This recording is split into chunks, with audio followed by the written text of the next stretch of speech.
Welcome back to New World Next Week. I'm James Corbett of CorbettReport.com. And I'm James Evan Pilato of MediaMonarchy.com. Canada quietly compensates MKULTRA victim. We got that story, plus what's not in the JFK files. But first, on this not unmitigated good news episode of New World Next Week, taxpayers hit for $650,000 after cop assaulted and kidnapped an innocent nurse for refusing to break the law. We grabbed this from Matt Agarist, a different take on the sort of good news of the settlement of the story. The University of Utah Hospital was thrust into the spotlight in September after body cam footage was released that showed Detective Jeff Payne arrest nurse Alex Wubbels on July 26th.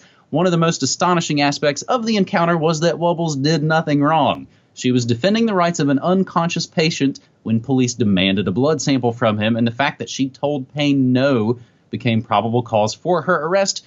Now, taxpayers are going to be held accountable. Nurse Wubbels and her lawyer, Kara Porter, announced this week they will be settling with Salt Lake City and the university that runs the hospital for a grand total of $653,000.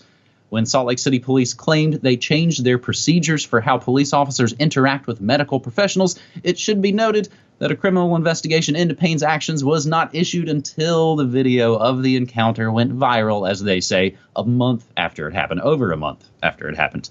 According to the conditions of the settlement, it covers all possible defendants in a lawsuit, including individual police officers and hospital security officers, and the payout will be divided among the city and the university. The other good note addition to this, James, before I throw it back to you, Wubbels says she's going to use a portion of her money to help people get body camera footage for themselves in their own kind of disputed arrests. James? Yes, so for people who don't know this story, you should go and watch the actual footage of the incident itself, because it is absolutely enraging. I remember when I saw this, when it first made its rounds, a couple of months ago, whenever it was. I mean, it's just heart-palpitating, enraging footage of a nurse who is literally in her complete right, doing nothing wrong, not breaking any law, not doing anything whatsoever wrong. In fact, doing the right thing in protecting her patient, and she gets arrested for it. It's just absolutely horrific to watch. So it is good that she is being compensated. It is good that the officer directly involved in this, I believe, has been relieved of his duties. And another officer has been demoted as a result of this. So that is to the good, I suppose. It certainly could have gone a lot worse, and as Matt Agarist points out, nothing started, no investigation into the incident started until there was a public outcry. So once again, public outcry is important in issues like this. But again, it can't exactly be not unmitigated good news, because of course these things happen and they continue to happen, and as long as there isn't body cam footage or whatever that comes out, they happen every single day, and we don't hear about those incidents, do we? So this one just happened to be caught on camera, and thankfully it was, and thankfully it's ended up at least at this point. But then, how do you put a dollar value on an incident like this, or on the concept of someone who has literally done nothing wrong, is literally knows the law better than the police officer himself knows the law, or cares about the law anyway? How do you put a dollar value on that figure? And that's something that I think we'll return to at the end of this episode. But at any rate, not unmitigated good news, but at least it could have been a lot worse. And my friend Crimson Mist out of Utah has got the update, which we'll include in the show notes for the story, just like we include everything that we say and mention down in the show notes. Salt Lake police officer fired after University of Utah nurse Wubbels incident. And yeah, you're right. As far as enraging footage, in a year that has not seen any shortage of enraging footage, and I think we won't even see the end of it, and more enraging revelations. Our second story on this not unmitigated good news episode of New World Next Week, episode 326, we go to maybe what's not in the big JFK files. And the article that we cite comes from Zero Hedge. I like the first part of this. With much of America clicking furiously all day, you could probably just stop the article right there. But it goes on to say, with much of America clicking furiously all day on the website of the National Archives, hoping to be among the first to catch the release of thousands of previously unseen JFK assassination records, they almost actually missed the deadline, James, which I was thinking about and kind of ruminating on my morning show.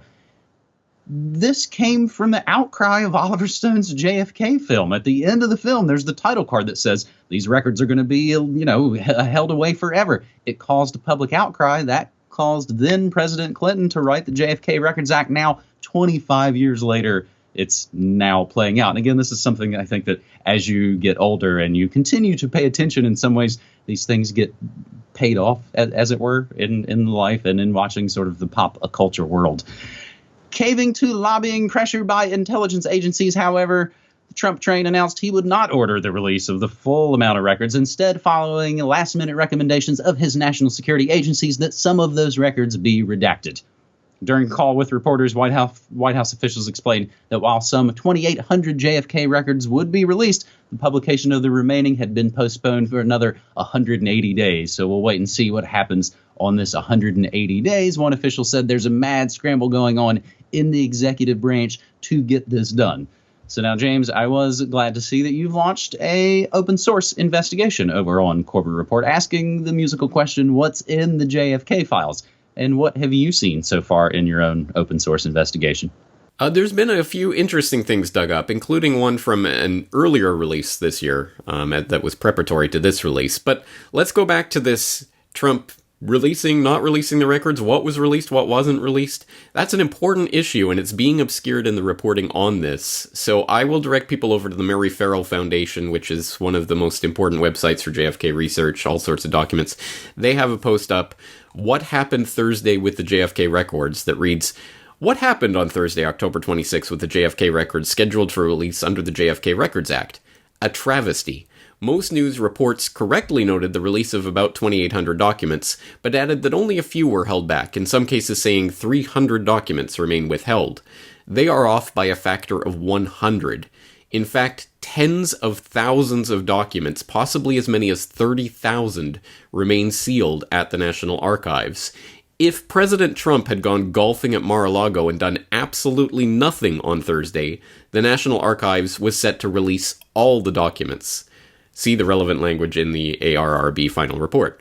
This includes 3,147 withheld in full records never seen, and an unknown number of redacted documents estimated at about 30,000. Intensely lobbied by federal agencies, including the CIA, Trump instead authorized the withholding of well over 90% of these documents. 52 of the 3,147 withheld in full records were released and put online by NARA, less than 2%. And 2,839 of the redacted documents were released, which is probably less than 10% of that set. And the article goes on from there, but basically what we've just witnessed is this huge psyop where that was reported that Trump had withheld records at CIA's request, and then he went tweeting. He went on this tweet spree. I've ordered the release of all documents and blah, blah, blah, transparency, light, blah. So all the Trump followers on Twitter or whatever think that, oh, okay, it's all done. No. You just had a psyop played on you. There are tens of thousands of documents that were supposed to be released last Thursday that were not released yet. So we haven't seen even just a smattering of a taste of these redacted documents that maybe 180 days from now we might see if we're lucky. But that should just go to show some of the confusion that's been added to all of this. Let's add another layer of confusion on top of it, because on the Deep Politics Forum and their JFK Assassination board, there's this post-up list of JFK assassination records missing from the archives, which lists all of these things that we know exist. We know they exist from different sources, official sources. We know they actually exist, but they are not part of the archives. They are not part of this release. They are not scheduled to be released. They're missing, or this person over here has them and isn't going to let anyone see them, or that kind of stuff. And there's a huge list of very important documents. So, again, we're not looking for the smoking gun signed death warrant for JFK here in these records. We're not going to find that. Everyone knows that. So that's a bit childish to be arguing for that. But the JFK open source investigation that I'm running right now is to try to find some of those nuggets, because there are always nuggets buried in these types of stories, and it's interesting to see what kind of nuggets they'll throw out to get people at the very least to, here's some nuggets, now don't look for the real treasure. So it's interesting to see what we're uncovering, and I will be writing about that this weekend for the subscriber newsletter in more detail. So, and the big background on all of this, people can go back to my earlier, back in August, I was talking about this, the background of this release, what it's about, what kind of psyop they're throwing out there. That one was called "The CIA Are Planning Their Next JFK Psyop," so people can go to that for the kind of the background to this story. So another kind of red herring nugget, the comment on the open source investigation that jumped out at me from Baked In Ben, as I can only assume they're a neighbor here in Oregon. To me, I'm guessing things like the Hitler document are just there to distract folks from the important and still redacted JFK info. I'm willing to bet someone finds some UFO stuff in there as well. Anytime the government releases documents, it is because they can't be hurt by them, or they're trying to influence a specific group, individual, or idea. And the Hitler stuff is right in there, James, in the JFK files.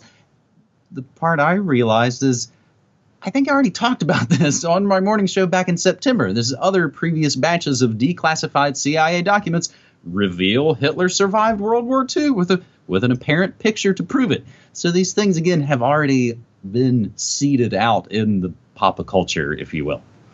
Our third and final story on this not unmitigated good news episode of New World Next Week takes us up to Canada, James, where they quietly compensate the daughter of brainwashing experiments victim, as the CBC terms it. Allison Steele was only 4.5 years old when her mom's life changed forever. In 1957, Jean Steele was admitted to Montreal's Allen Memorial Institute. The once happy and energetic 33-year-old was diagnosed with manic depression and delusional thinking.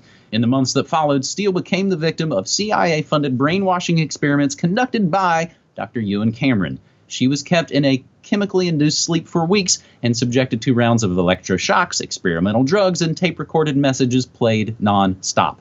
Steele said her mom was never the same. She was never able to really function as a healthy human being because of what they did to her.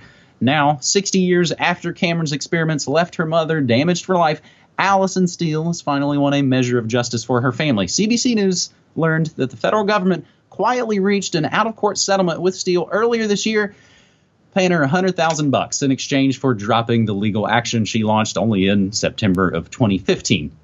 While, of course, a non-disclosure agreement prohibits Steele from talking about the settlement itself, the existence of the settlement and the amount was included in the most recent public records accounts tabled by the government earlier this month. James, $100,000, not really a lot of money for your life ruined, but in a lot of ways it still puts this, I think, further on the record.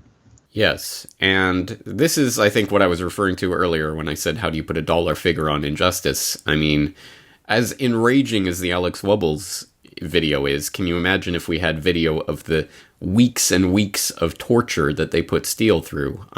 Reading from that CBC article, nurses' notes on her chart detail repeated doses of sodium amytal and how Steele would pace the hall and rail about feeling like a prisoner. It's just like being buried alive. Somebody please do something. This was all said screaming at the nurse and doctor, one note said. So she's literally screaming about being buried alive, being kept in chemically induced sleep for weeks at a time, doing all this experimentation and torture. I mean, that's what it was. It was chemical medical torture that they put these people through. And, oh yeah, 50 years later, we'll give your daughter $100,000 to shut her up, basically. No, that isn't justice. That is not justice for these types of things. And again, this is what we know about now, half a century later, but what are they doing now? And do we really think that, oh, well, in the 70s, this all came out and so they dusted their hands of it and they don't do anything like this anymore? No. I mean, it's just one of those things where, we'll find out in half a century from now what they were doing in 2016, 17, and we'll be angry about that then. This is not justice. And this fundamentally doesn't get at the problem because, of course, no one's going to jail. No one's being upturned. The CIA isn't being splintered into 1,000 pieces and thrown to the wind like JFK said. So, business will continue as usual. It's something, and it is at least admission of guilt retroactively a long time later. So it's something, but it is certainly not unmitigated good news. And we could include here, and I'm sure people have laid all these out before, all the times governments around the world admit, oh, sorry we experimented on you, sorry we sterilized you, sorry we gave you syphilis, sorry we did all these things, whoops, sorry. And it goes on and on. Now, what I scroll back up to in this article, manic depression and delusional thinking. Anybody allegedly suffering from any of that anymore? So again, we got to be really careful about what's going on in the whole divide and conquer rage alleluia America, because we're going to start pointing fingers at people. No, I didn't say anything because I wasn't manic depressive. James, it's a pretty sorry excuse for a good news episode, buddy. I'm going to include here at the very end the latest episode of my own Good News Next Week. Good News Next Week is the spinoff from our Good News stories here on New World Next Week. Back in 2015, James, you and I on each and every episode included a good news story. And you and I were talking off mic before we started rolling on this that we really need to do that again. And unfortunately, there's not a lot of good news out there. So, again, we will turn to you, the audience, to give us that good news using hashtag Good News Next Week, just like you submit stories using hashtag New World Next Week. So my latest episode of Good News Next Week comes on the heels of spending some time back in my family town, back in West Virginia, trading coal mines for beehives. West Virginia coal miners, are trading in mines for some hives. So-called agri-hoods are just another name for victory gardens in 2017, and repair cafes show that mending is better than ending. And those are some of the, I think we call some of the ways that we are winning in solutions-oriented stories. James, I saw a guy in concert last night whose latest single says, "I recommend that you stop watching the news." And I'd like to say here in closing that we've been exposing the so-called fake news since before it was so-called fake news. We are independent, non-commercial alternative media. We don't sell lead-tainted snake oil. We don't jump on some different bandwagon every 4 or 8 years. We don't put out all caps videos with all the latest terror porn clickbait headlines. And that's why we're still mostly underground, James. And I would again ask. I'm proud to be there. We remain the vanguard. We remain the alternative. And we're going to continue doing it for as many years as it takes to completely transform the world. So do it again next week. Take care.